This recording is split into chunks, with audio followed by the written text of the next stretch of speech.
Hi, it's Lisa Gargaro from Sleepco here.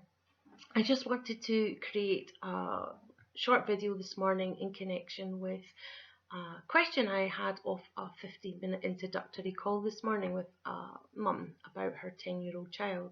And that was to further explain the difference between sleep teaching and sleep training. There is a fundamental difference between these two. My background initially was sleep training.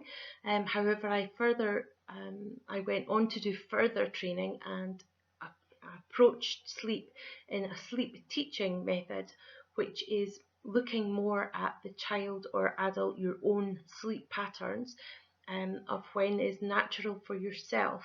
So we use your own circadian rhythm, which is your own ability to or need to fall asleep, against a schedule which is produced through sleep training.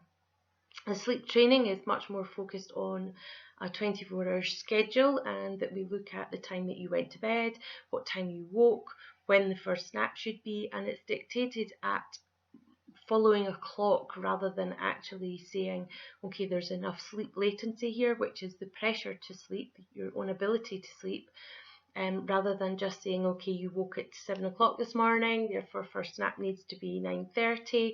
Then we're looking at 12 and 3, depending on the age of the child, and bedtime will be 7 o'clock, regardless of where that child is with their sleep, and you follow that schedule.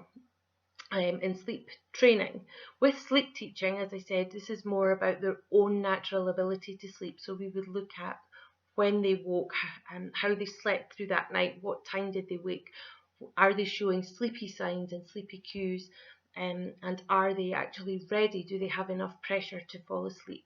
And we would catch them before they became overtired. So we would catch them before signals such as eye rubbing and yawning have occurred, because at that point it means you've actually missed the best and most gentle approach to sleep, because they have then become overtired at those cues. So we look for more simple techniques and cues of sleep, and we catch them before they're ready to go to sleep, so that we can introduce sleep in a much more gentler, calmer way, and make sure that we have the right sleep pressure at the right time to allow them to then fall asleep much more naturally and have a better quality of sleep.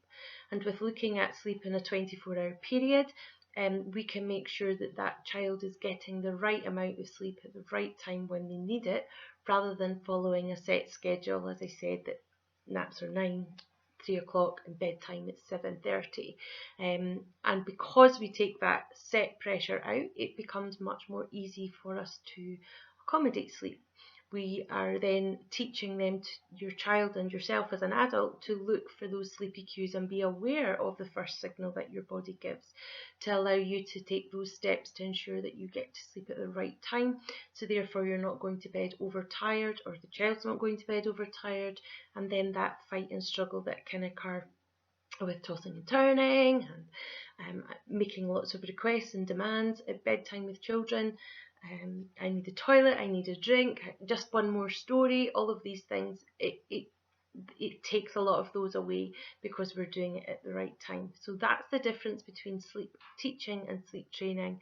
It's much more natural and circadian rhythm based in our sleep teaching, and sleep training is more about schedule and sticking to the same time. That's where I come from with my holistic background, and why it's deemed a more gentler approach, because we are making sure the timing of that is correct and in place, rather than forcing something that the child is either past because they're overtired, or there's not enough sleep pressure, and they're resisting sleep. Okay, so this video came about on the back of a question from a mum this morning. If you find yourself with a question that you would like an answer to, I'd love to be able to answer that for you. So you could either send that in a comment or in an email to me, and I will do my best to answer it either on a video, or if you want to keep it personal and private, then I can answer you direct with your email. But I think to open up the dialogue and let you see a bit about who I am and what I'm about, would be good, so that you can get a bit of an understanding and a feel about who I am and where I am, and that would help you make the decision of who will be best suited to work with you and your family and your own circumstances. So with that, I'd like to say thank you very much for your time, and I look forward to any comments that you have, and sleep well. Thank you.